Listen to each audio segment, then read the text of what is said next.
All right, welcome back to another episode of Two Plain Sports. Today we're going to preview this Auburn game. Oklahoma, once we finally thought the injury bug might be going away, it seems like it just hit it twice as hard. We're going to talk a little bit about the injury report that came out last night, preview, like I said, this game, talk about Auburn, what their outlook is like versus Oklahoma, what Oklahoma could possibly do to win this game, which we do believe is very possible, but it's going to take a lot of effort from one side of the ball. Before we get into everything, make sure to like, comment, subscribe. Let us know what you guys think about this Auburn game, the injury report, and your score predictions, which we'll get into ours at the end of the episode. All right. So, Oklahoma traveling to its first true SEC road game against Auburn at Jordan Hare.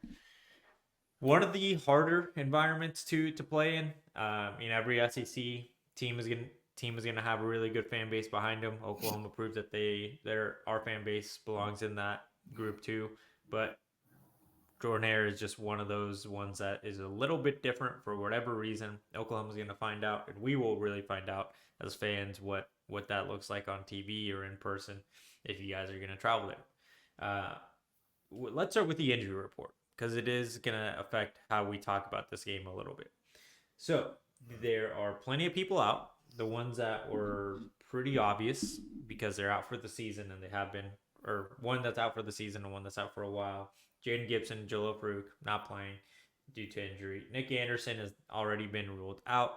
So whatever progress he had made to being healthy just got completely deleted to start the Tennessee game.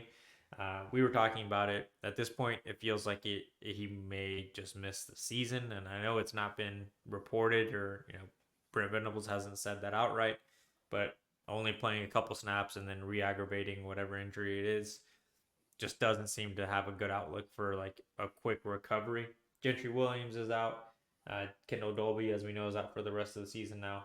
Gary and Hatchett out. And then the one that might be just as impactful as all these wide receiver injuries, Tyler Keltner, is ruled out. Doubtful, Andrell Anthony and Taylor Tatum. Probably not, especially since they'll have to travel. We'd probably know by later tonight or early tomorrow morning. Hassan McCullough and Deion Burks are questionable, and Jake Taylor is probable as of Wednesday night.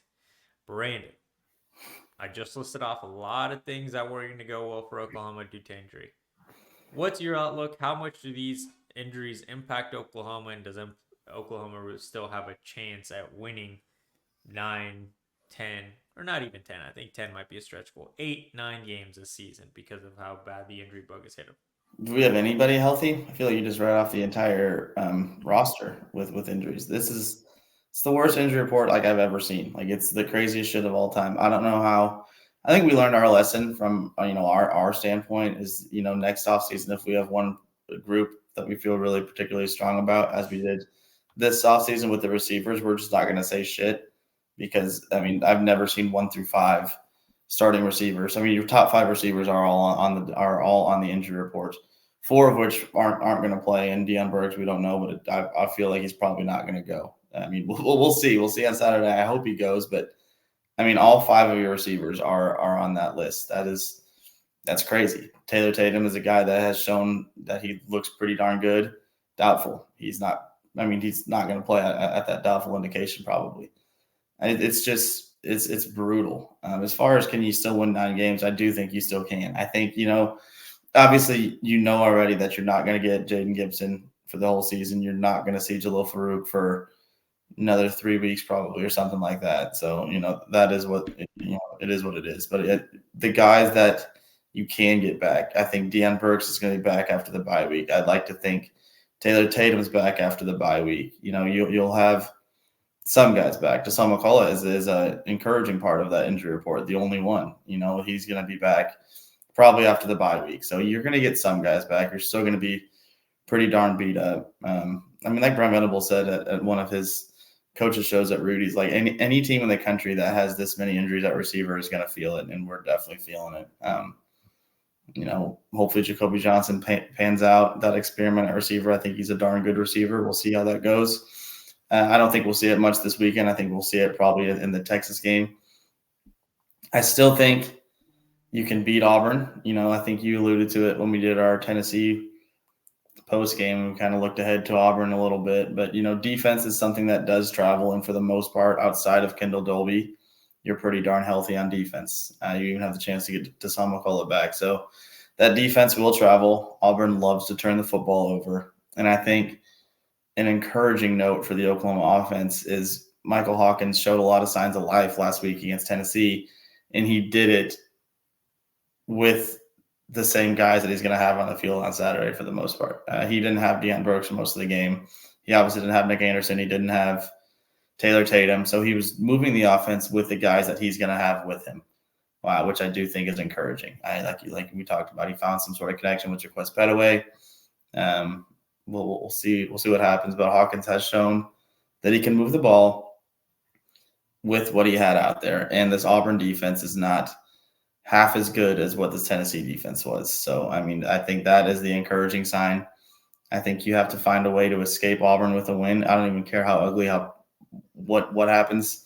If they win a game 10-2, Auburn scores out of safety and that's all they get, and we score 10. It's the ugliest, slow-moving or fast-moving, probably just terrible football game. If we win, that's all that matters.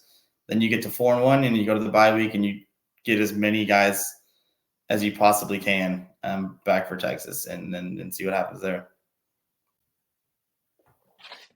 Definitely agree with basically everything you said. The biggest thing that I think Oklahoma just needs to look at, maybe as fans or just our perspective, is definitely just get out of this game as healthy as possible with a win, because this bye week can't come fast enough.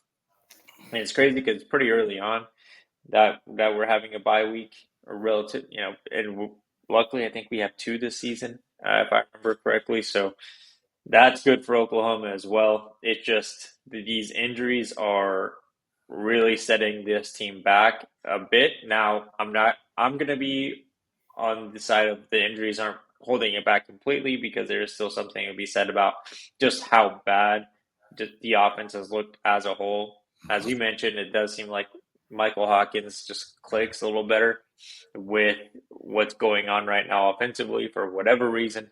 And what happens to Jackson is going to happen. It seemed like Brent Venables during his press conference, when he had that conversation, I don't know. It seemed like it was basically like, hey, this is kind of where the end of the road here.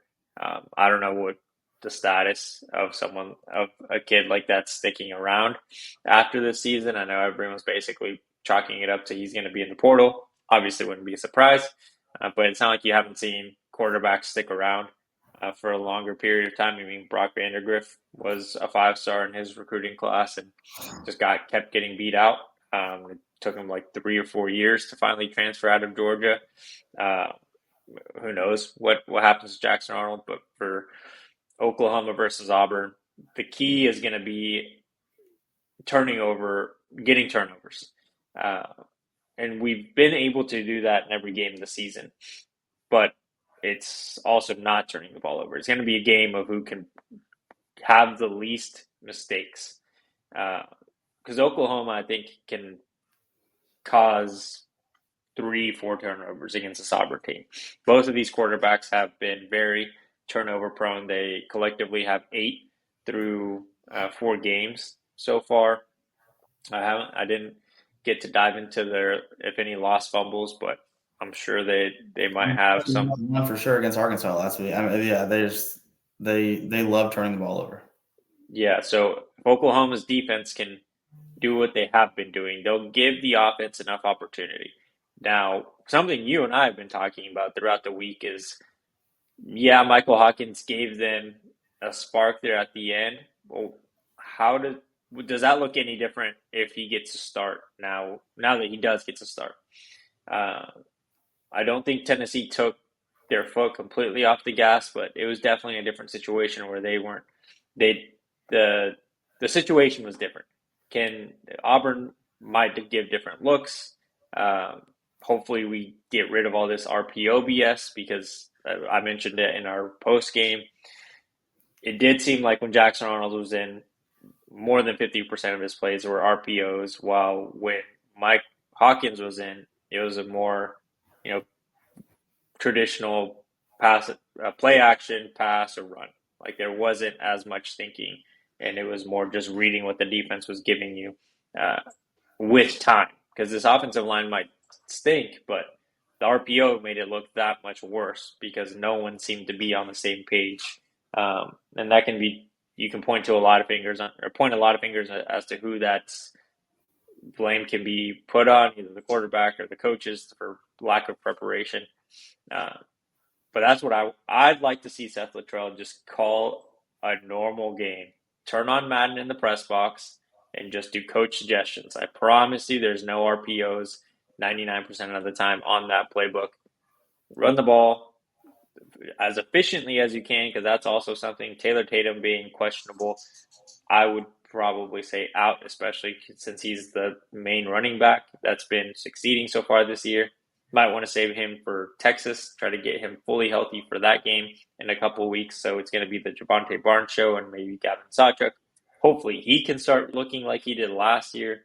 I know Brandon's talked about it a few times. His play style might not lend to this, how bad this offensive line is right now, but just need him to stretch the ball a little bit, either in the pass game or halfback stretches, get to the outside, because he has the speed that Javonte and Taylor Tatum don't necessarily have. I still think that Gavin Sawchuk is probably the fastest running back in that room.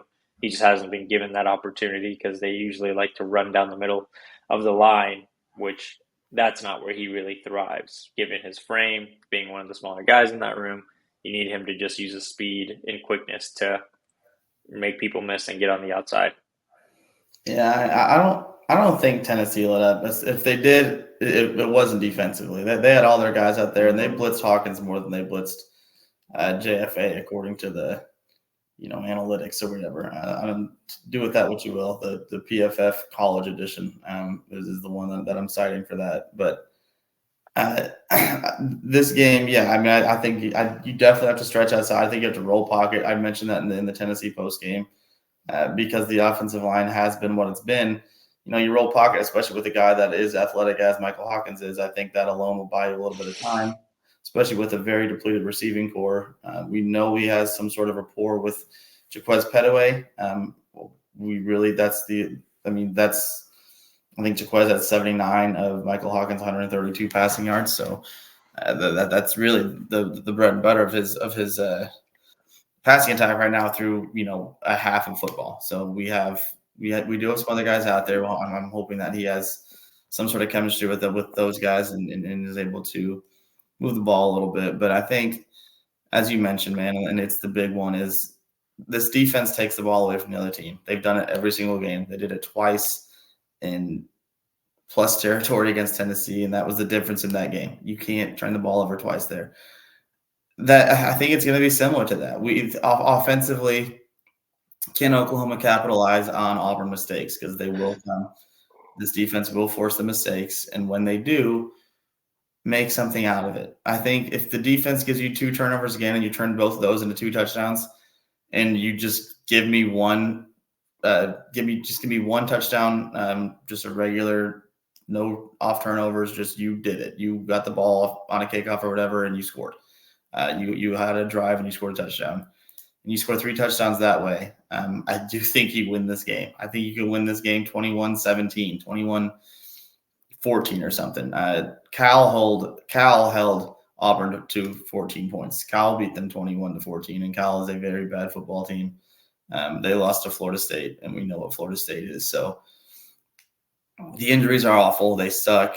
And I think we're not going to beat a Texas team this beat up, but luckily Texas isn't on the schedule this week. I think Jordan-Hare is going to be tough. And again, I think you're asking – we were already going to ask a lot out of Michael Hawkins. If the team was fully healthy and pretend it's a fully healthy offensive line, fully healthy receiving core, and for whatever reason Jackson Arnold was still struggling, and they decided to put Hawkins in. You're asking a lot there, just being a true freshman on the road, making his very first start in a very tough environment, an environment that Alabama and Georgia both should have lost at last year, but Auburn found a way to Auburn their way out of winning that game, or both of those games. This kid's first start is going to be at Jordan-Hare with, I wouldn't even say half the offense that we thought would be on the field this season. So he's going to be outmanned, and he's going to be in a hostile place. So I think he'll make some mistakes. I don't think he's going to be perfect. He's got to be. The mistakes that he makes can't be as bad as the ones that Jackson made last week, and then that's going to be something that's going to be the difference, I think, because he's going to miss some passes, he's going to miss some reads, he's going to lead to some punts and shit. But especially if the defense gives you the ball, don't give it right back. Can't do that. Yeah, I agree.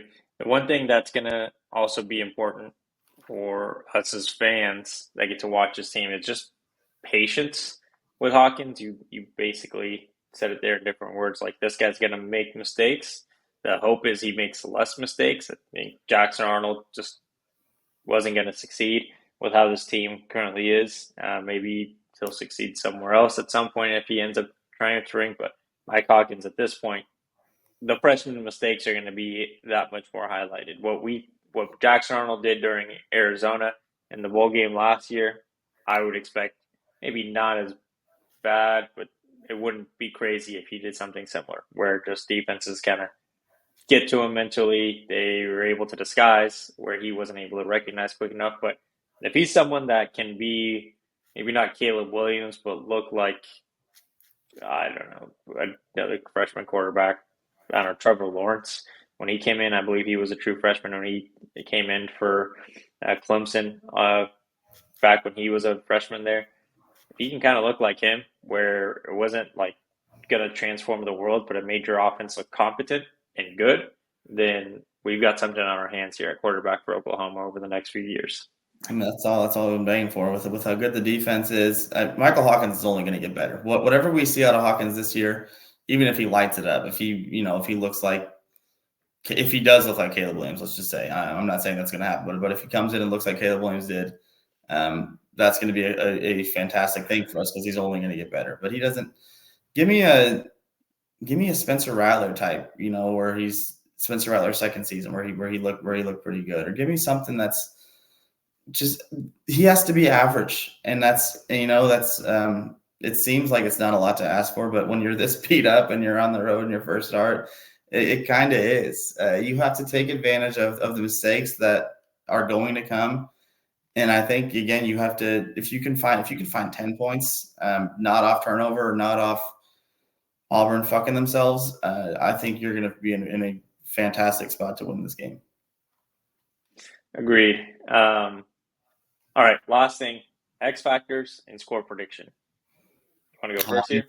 Hawkins, is that too lame to say? And if it is too lame to say, I think receiving core just in general, because again, you look at that injury report, that is, I've never seen in my life of watching football, and it's been a long time now. Injuries happen as part of the game, but I've never seen 1 through 5 of any team's starting receivers all mentioned on the injury report at the same time. 4 of which are definitely not going to go, and 1 you don't know, but probably not. I would bet that they hold Deion Burks out unless he just feels fantastic on Saturday. But I feel like all 5 will be out. So Jaquez Petaway, we know that he found something with Michael Hawkins in that Tennessee game. So maybe Jaquez, keep that connection going, keep it alive.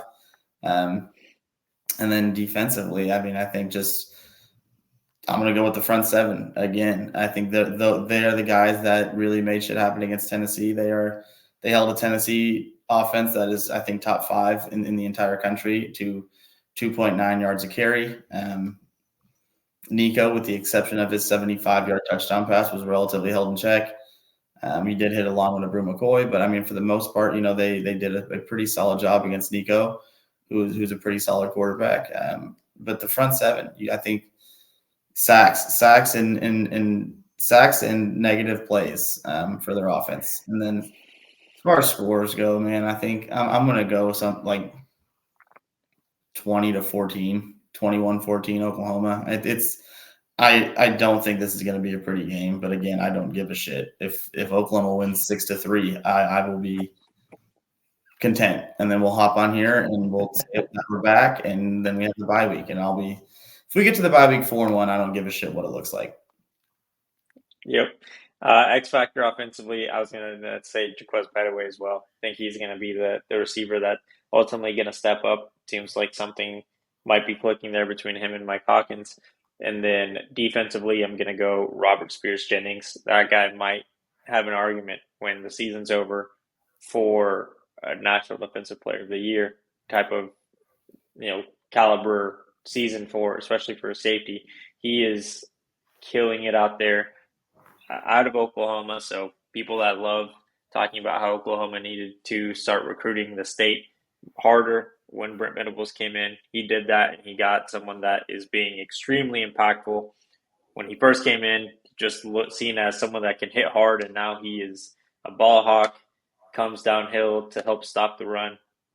He's gonna need to have one of those kind of games like he did against Tennessee, where he's just helping with run defense, because that's one thing that this Auburn team can do is they can run the ball. If you let them do that, then it's going to be a long day for Oklahoma as a whole, because the defense will be on the field way too long again, and the offense, if they can't put any kind of drive together, especially a scoring drive, it's not going to look pretty.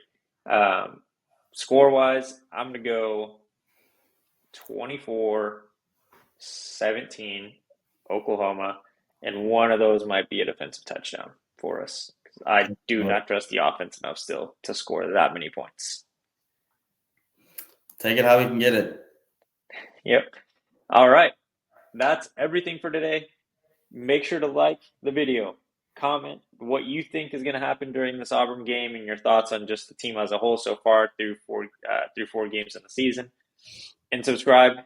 Turn on the notification bell so you know when we post new videos. Everything from social media and podcasts, websites are linked down below in the description, so make sure to check that out. Appreciate you all watching. We'll see you next time.